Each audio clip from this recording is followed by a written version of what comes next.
All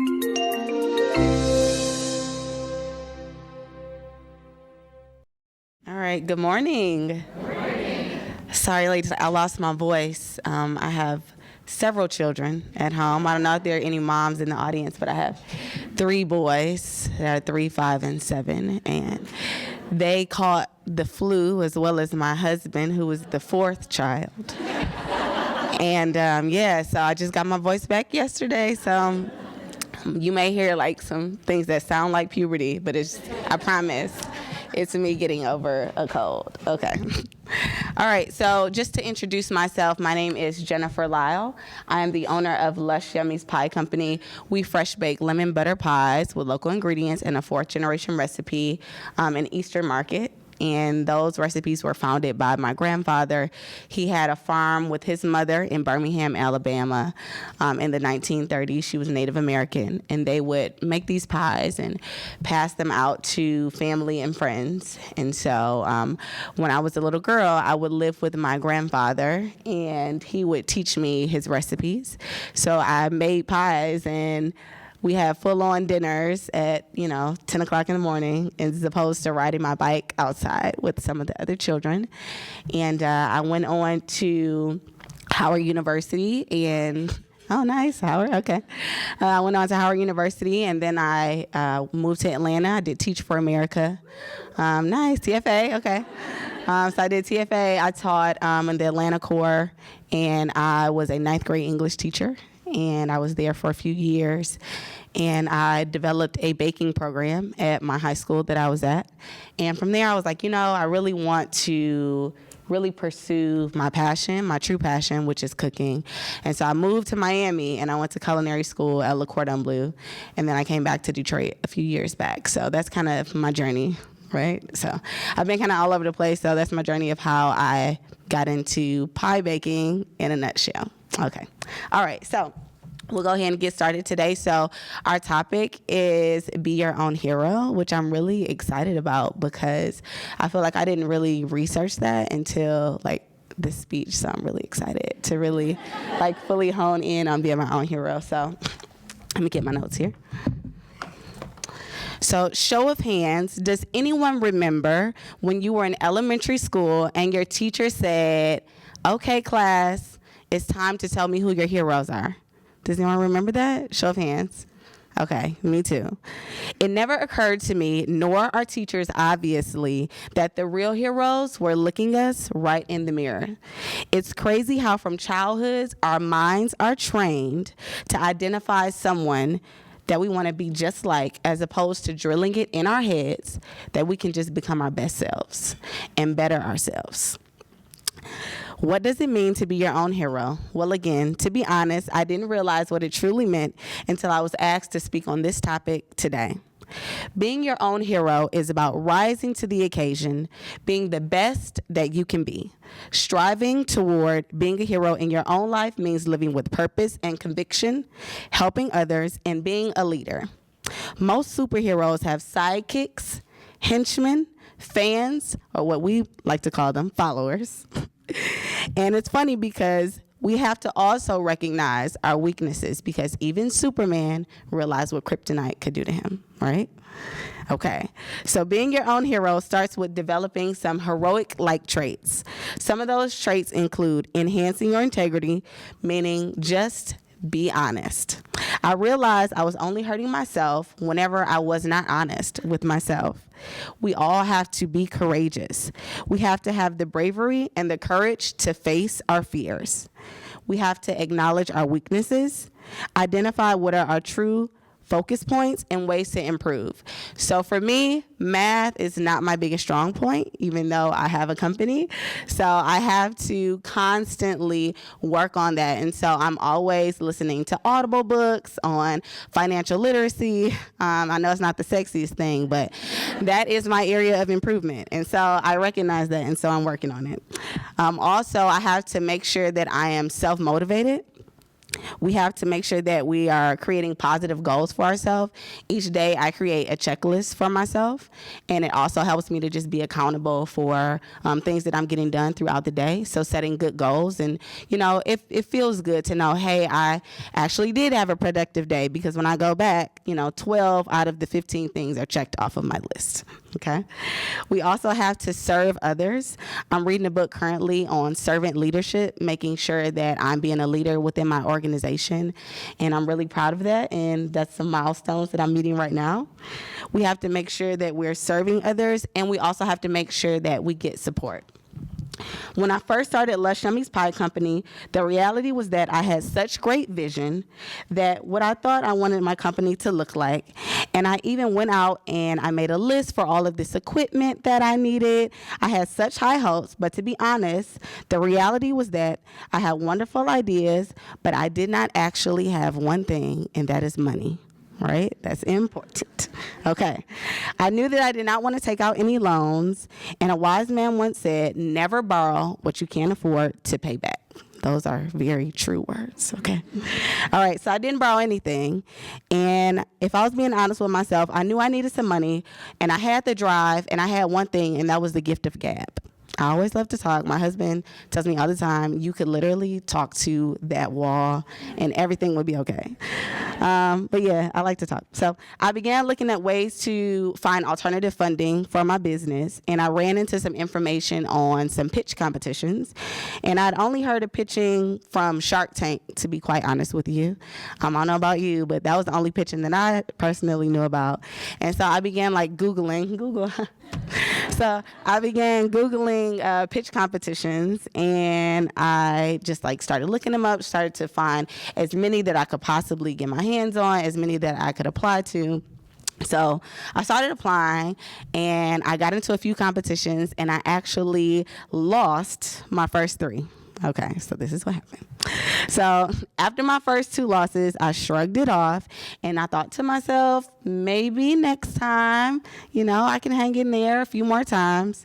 And so my third competition, though, it was a little different. So let me tell you how it was different. So number 1, it was in St. Louis. So that's okay. We're not in Michigan anymore. So it was in St. Louis, and I flew there, but I flew with my last dime. I don't know what I was thinking. I think that I was just I can do this. I've lost these 2. It's okay. Whatever it costs, I'm gonna spend it, whatever. I had quit my job, by the way, side note. And so I quit my job, and my husband was like, hey, if you want to start this business, go ahead, have at it, and, we'll see how this goes. And if it doesn't work, you can be a stay-at-home mom. And I was like, oh my God. I gotta make this work. And so, all right, anyway, no knock to stay-at-home moms. Okay, all right, so I took my money together, and I bought a plane ticket to St. Louis. Went to St. Louis, spent all my money to get there. I spent my last dime on the hotel, and I called the organizer of the event, and I was like, hey, should I bring samples? Mind you, I have a whole pie company. And they were like, absolutely not. Please don't bring any samples. By the way, if you ever have any aspirations to start a food company, never listen to anyone who tells you don't bring samples. Okay. So I didn't bring any samples. Maybe one of the worst ideas that I've ever had in my entire life. And so I practiced nonstop for this pitch, and I was so confident. Let me tell you how confident I was. It was a guy who had to pitch right before me, and I actually tapped him on the shoulder, and I was like, good luck. Crazy. Okay, that's another thing that I had to work on in my self-improvement. Don't be arrogant. Okay. All right. So I was like, okay, here goes nothing. And so the next words I heard were, if your name was not called, please take a step back. And so clearly my name was not called. And I couldn't believe it. Honestly, I couldn't believe that my name was not called. I stood on that stage with tears in my eyes, maybe the size of baby whales. Imagine me on a stage such as this, cameras, all the works, tears coming down my eyes. And so I stood there, and when the winners were announced, I got up so fast to run to the exit. I actually had packed my suitcase just in case I lost, and I had it there at my table. And so I stepped down off the stage, and I literally grabbed my suitcase and I ran to the exit as fast as I could possibly get there. And I was pulling this large suitcase behind me as I ran to the exit, and all I could hear was this man like running behind me as I'm running, and he's like, wait. And I was like, oh my God, like, is somebody chasing me? What is happening? Like, this is such a terrible day. And so I'm crying, and then I see him. I promise you, this is one of the tallest men I've ever seen. My husband's pretty tall too, but he was standing there, a very big guy, and he was like slunched over like this, like breathing hard, and he was like, oh gosh, you're fast. And so, oh my God, I can't make this up. And so I stopped, and I was like, yes, what's wrong? Is everything okay? And he was like, yeah, I wanted to stop you because I wanted to introduce myself, and I wanted to introduce you to the keynote speaker. Did you hear her today? Now, mind you, the keynote speaker went right after we pitched. I'm like, of course not. Didn't hear the keynote speaker. What are you talking about? And so I said, no, I didn't get a chance to listen. And he was like, okay, well, I really want you to meet her. We host a pitch competition. It's in Florida every year. Mind you, I'm still crying. And so he said it's in Florida every year. It's in Naples, and it's at the Four Seasons. It costs about $5,000 to go, but we do have some scholarships. And I wiped my tears, and I was just like, well, I've heard really great things about the Four Seasons. I have heard such great things. Go ahead, I'm listening. I never stayed in the Four Seasons, clearly. And so he went on to tell me about the competition and about the conference. It's basically a conference for all these C-suite women. I didn't even know what C-suite meant. And so he was like, yeah, it's for C-suites, and but we also have a pitch competition there, and it's beautiful. It's at the Four Seasons, and we have workshops, and in between workshops we have spa services. And I was like, yes, okay. This sounds great. And so we exchanged contact information, and I went on. And so I was still feeling a little sad and overwhelmed. And so I began to roll my large suitcase through the lobby.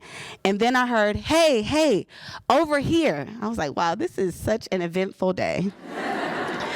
So it was the judges, by the way, the same judges who had just voted me out, who made me cry on stage. And so they said, hey, why don't you come over here? And I said, okay. Hello. It was a very dry hello. And they said, why don't you have a seat? So I had a seat. They said, hey, well, they were excited, by the way. They had smiles on their faces, and I was a little confused because I didn't know if we were at the same place. And so they said, hey, you did such a great job today. You won. And I was just thinking, like, what on earth are you talking about? I clearly dramatically lost, ran through the hallway with a suitcase. Like, what are you talking about?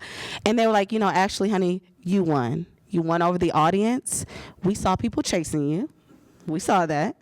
And you're talking with us right now, one-on-one. No one else is looking for the people who we, quote unquote, gave an award to. And sometimes you have to realize that the prize is not always in the reward that you think it is, and that you need to use this as a growth opportunity. So you can sit here and you can cry, or you can talk with us about ways to improve yourself. So I was like, oh, all right, let's talk about it.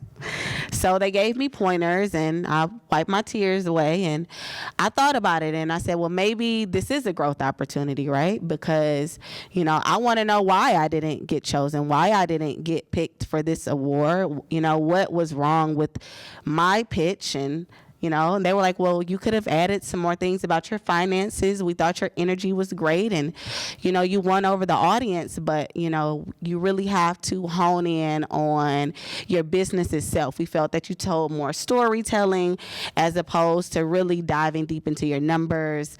You want to make it seem like it's from an investor standpoint. That's what you want to always talk about when that's what you want to talk, that's who you want to talk to, rather, when you're doing any sort of pitch. And so you want to make sure that you really show your growth potential, and that you're talking about the stores that you're going into, because we're in Kroger, we're in Westbourne, we're in Holiday Market, we're in Bushes, we're here in Ann Arbor, and I didn't talk about that, and I don't know why I didn't talk about that, but I thought that was a great opportunity. It was a turning point for me in how I looked at pitching and how I looked at presenting myself and things that I needed to include, and not just about telling the story of my grandfather, but more telling people about where I saw the business in the future.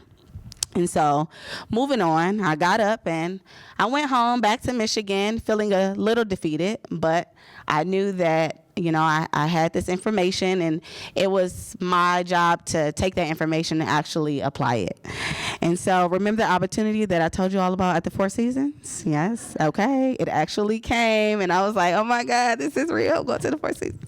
And so, by the way, it's called Odyssey Media, if you're wondering.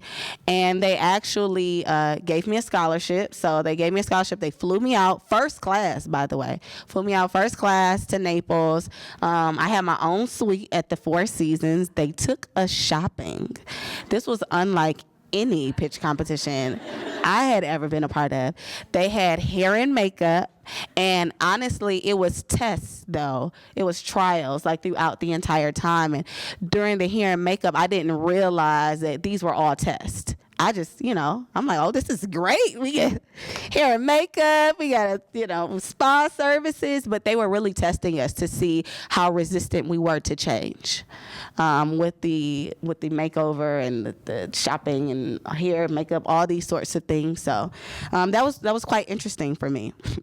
And so they kind of made you feel like it was just this fun event. They gave you gifts every night. They had a ton of sponsors. They had Coca-Cola, and I don't know, it was all these big people, and they color coordinated. And on Coca-Cola night, you had to wear red. And I was like, wow, this is fantastic.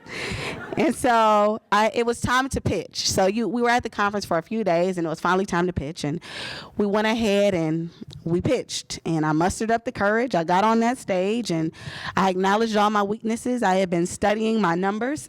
Excuse me. I knew the competition would be stiff, just on the fact that all these things that they did for us. And so I knew that I would have to prove myself yet again. And so this time I was ready. I had my samples. Check. I had my positive attitude, no tears, and my pitch, it was flawless. Okay.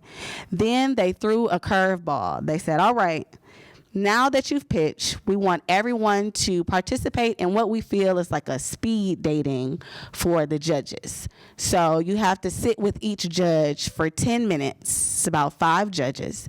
And then you rotate around the room to each judge. I said, oh my God, this is crazy. And so I don't know about you, but if you've ever sat with anyone and had them ask you questions for 10 minutes, it may have felt like the longest 10 minutes of your life. I don't know about you. So imagine doing that times 5, so that's 50 minutes. And so it was pretty intense, as you can imagine. And so, needless to say, I lost that competition.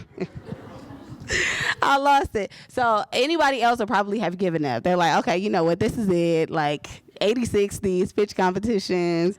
And so I was like, you know what, I can do this though. And so we got back on the stage, and they said, you know what, you did such a wonderful job. You showed so much courage, and you had a flawless pitch.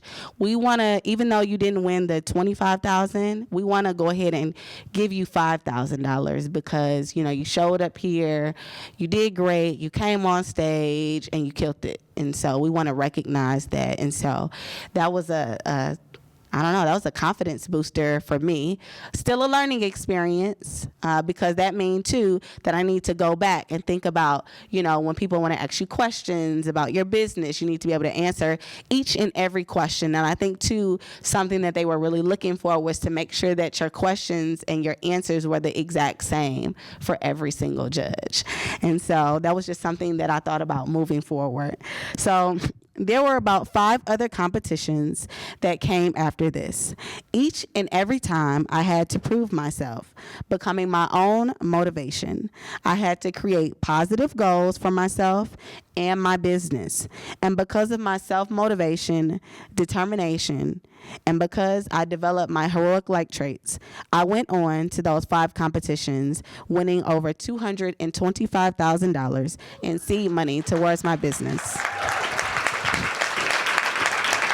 Thanks. It was a series of grant competitions, a series of pitch competitions, but by the end of it, I became an expert. And now I can help other people to pitch for their business because I've learned so much. I've been able to travel. I did several competitions here in Michigan. I've done competitions in St. Louis. I've done competitions in Georgia. I've been all over doing various pitch competitions, just seeing what they have to offer. And so each time I had to prove myself. And the irony is that I truly only have to prove myself to me, because that is what truly counts. After each competition, I had to prove myself to make sure that I could exceed my own expectations each and every time and learn on something new, identify my weakness at each and every competition, and honing in on what those improvements were. Since winning my funding dollars, I have made it my mission to be my own hero, to not feel sorry for myself or get down about situations. I now take pride in bettering myself and finding solutions. I encourage you, everyone in this room, to stop for a moment, study yourself. That's what I did. Study yourself. Identify your weaknesses. Focus on ways to constantly improve.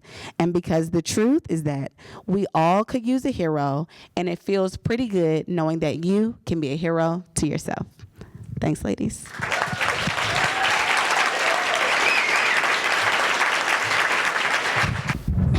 mentioned that you have 3 boys. And Yes. How did you balance launching a business and family life?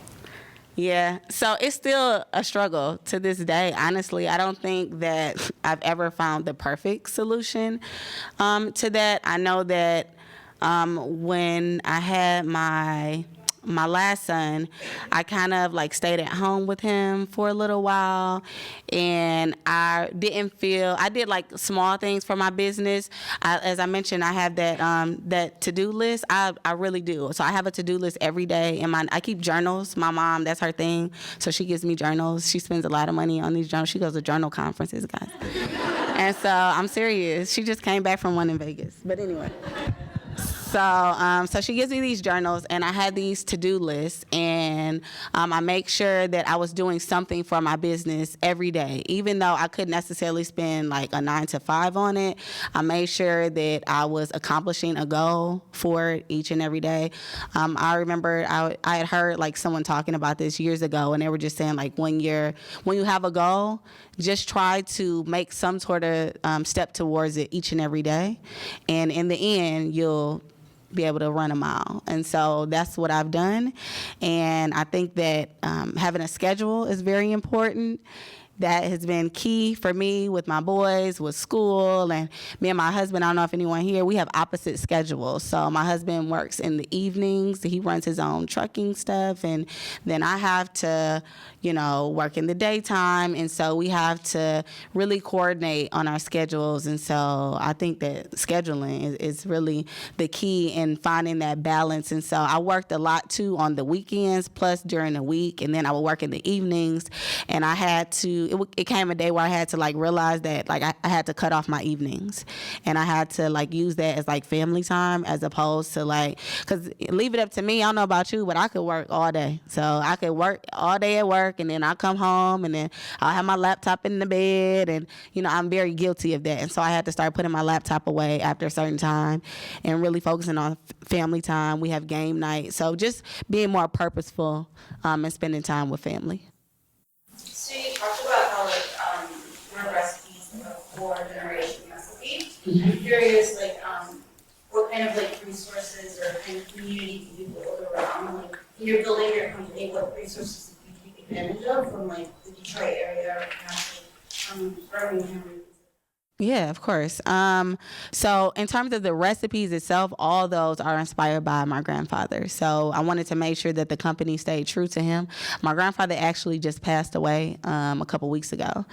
And so his whole thing was he wanted me to make sure that I made everything that his mother made, and that I made sure that it was authentic to their heritage and to what they built. And my grandfather, when I was growing up, he would make different pies, biscuits, and cakes, everything for holidays. And so I wanted to make sure that I stayed true to that.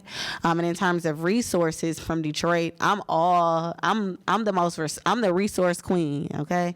And so any scholarships, any opportunities, any classes, I was a part of Prosperous, which is a program in Detroit for small businesses. I took retail boot camp at Tech Town. I was a part of Motor City Match program. I was a winner of Detroit Demo Day. That's through Dan Gilbert with Quicken Loans. So I was the first place winner, plus the People's Choice Award winner for last year's competition. And after you get into that competition, you get basically like the resources of Quicken Loans. So anything that Quicken Loans has to offer, like you have firsthand access to it. So that's a powerful partnership right there.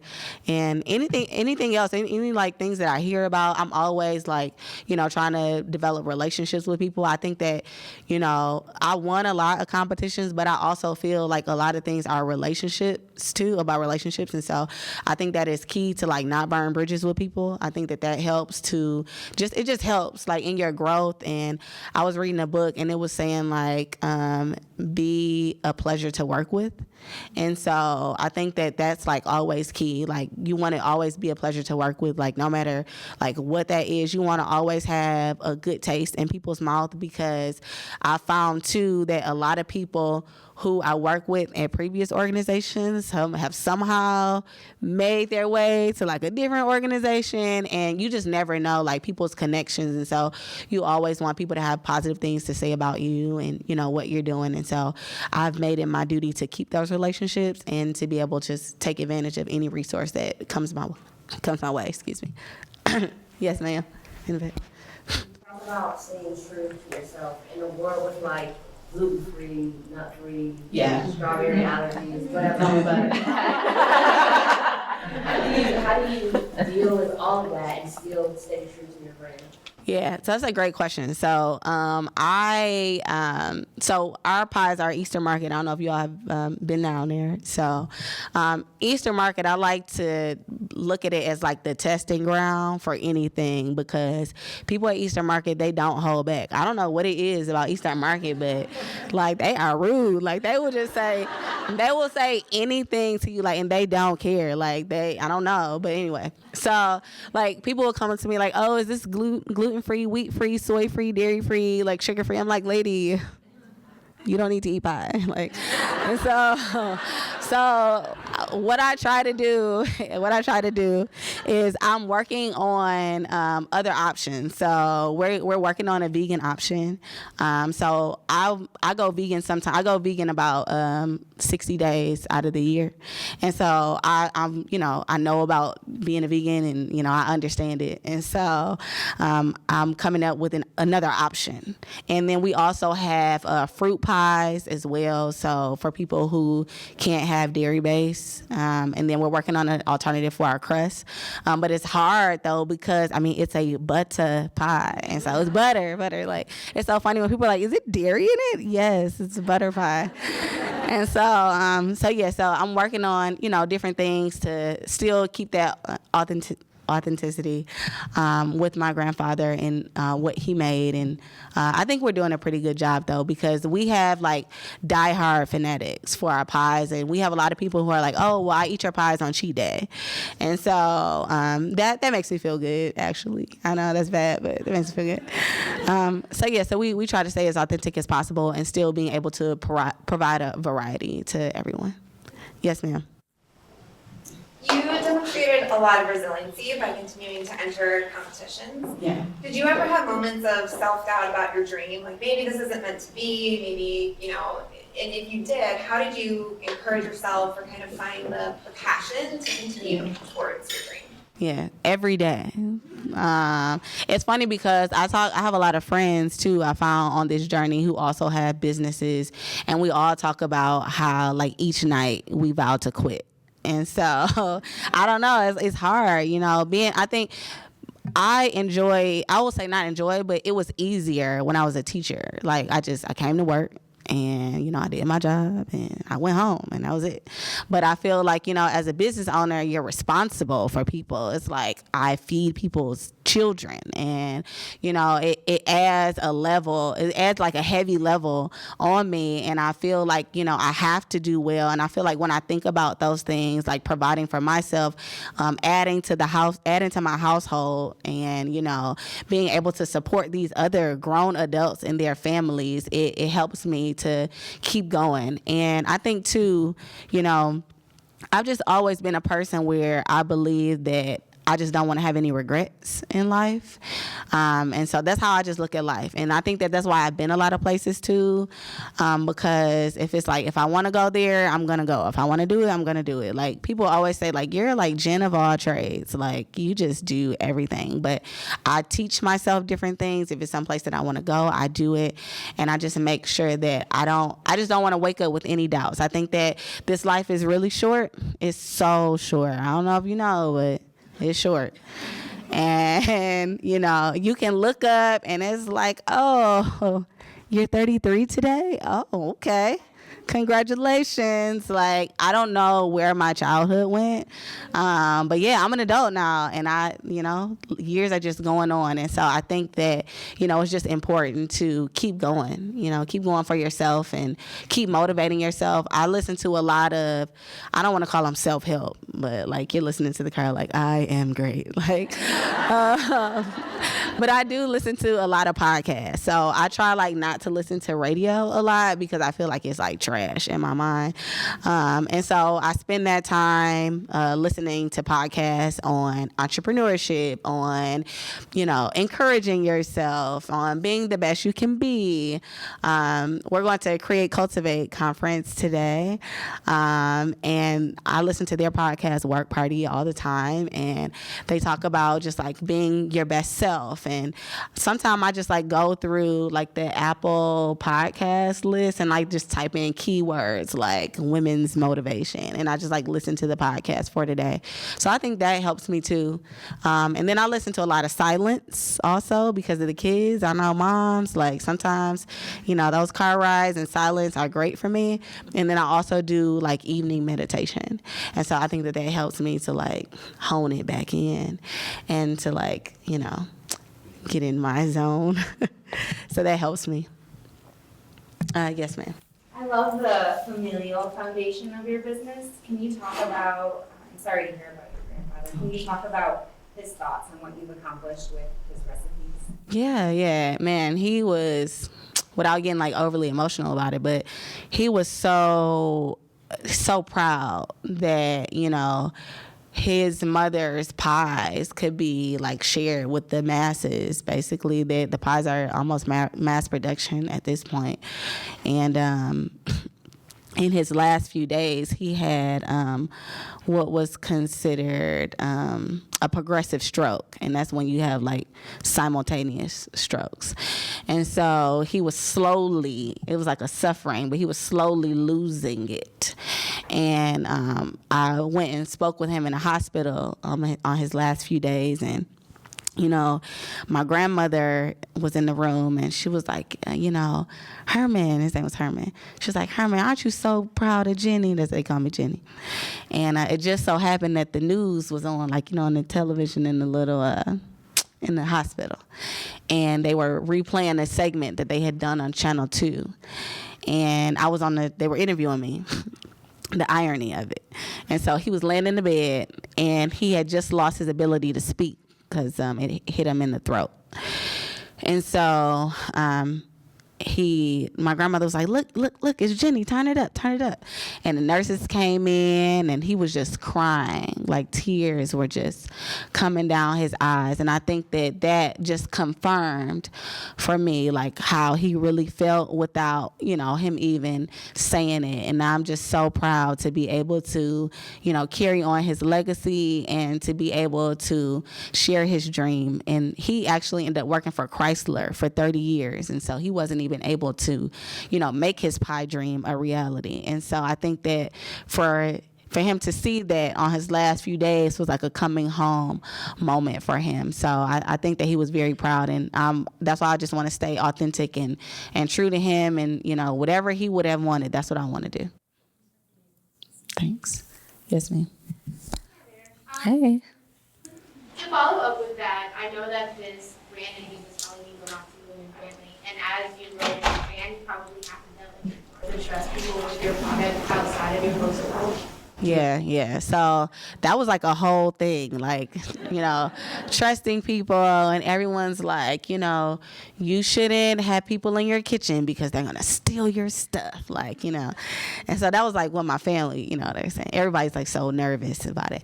And so, I came to the conclusion, I talked to a few of my mentors and they were like, you will never grow if you are cooking these pies in the kitchen. You'll never grow. Like, you'll always be small. You'll always be a mom and pop. And, that's going to be it. And if you're okay with that, then that's cool. But if you want to grow, then you have to delegate. That's just a part of it. And so I wanted to make sure that I started trusting people, and I started to I teach a class on entrepreneurship. And we talk about pitching and different things like that in the class.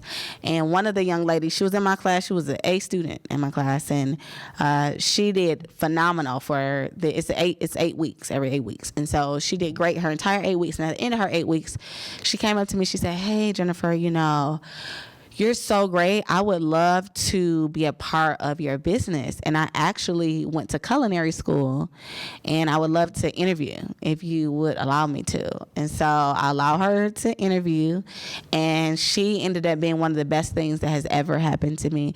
She is currently our operations manager, and she is amazing.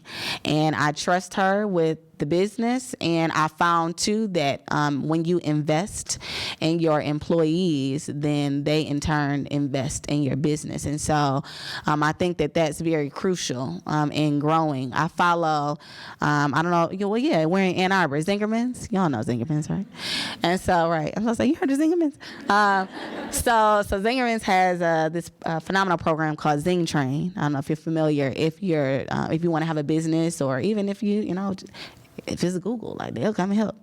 And so what they do is they have different courses on training, on how to train your employees, how to maybe change the mindset of employees who've been there and they need to be changed to, flow with what you're trying to do within the organization. And so I went to training. I went to the Zing Train, and I really invested in training my employees. And so I thought that was a great help. And I found that when I really invest in the training, that our retention was greater. And I found that people will want to be there more. And I found that I didn't have to ask people to do things all the time. So that was a great thing for me. So that's one thing I look for in my team. I want you to go above and beyond, but I don't want to have to ask you to go above and beyond. And so that's what I look for. And I found too, with my teammates that I have, I found that they also can refer me to other people. So we do internal hiring. And so that has really helped me to be more trusting within my organization. So that helps me to, see the big picture and to really grow. Just curious to know, you talked a little bit about your brick and mortar store. Your online store, what does the future of Lush Yummies Pie Company look like from that perspective? Yeah. Thank you for asking. So, right now, so we wholesale currently. Excuse me. Remember I told you about that puberty stuff. So we wholesale right now to our grocery stores, but the future of Lush Yummy, is to be able to have a very strong online presence, and so we're working to create a subscription service for our business, which I'm very excited about. We've been working on that for several months, so it's a subscription service for desserts. So we're really excited. We're launching that. That's number one. And we're opening up the brick and mortar. So we've been wholesale. So our production kitchen has been closed to the public. We just signed a partnership with Eastern Market to be a part of their accelerator program. And so what they did was Eastern Market bought up a ton of land around the market. A lot of it were like these abandoned buildings, and they turned them into these accelerator spaces. And so they chose different vendors from the market, and they offer you your rent at like half of market rate.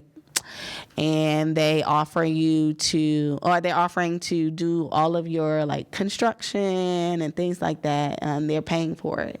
And so I guess the flip side is that you can't be there like long term. It's like 5 to 7 year leases, but that's not like a terrible thing.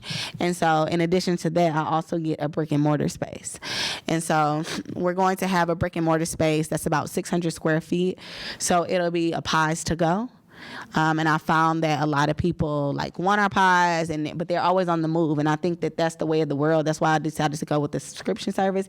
Everybody wants everything fast. Like, I feel like Instagram is the big thing now, but what is the root word for Instagram? It's instant, right? Everybody wants everything now. They want it fast. And so we wanted to make sure that we were, moving with the way of the world. And so we have our pies to go. We'll have the subscription service. And then we also offer catering as well. So that's where I see the business in the future, and we want to offer on a second portion of training, which I'm very excited about. So I have one of my supporters here, Joshua. He works with me, and so we're launching pitch camps, which I'm really excited about that, next summer for women who are looking to start their own business. And we're starting pitch courses this December. And so I had to think of it myself. We're starting December.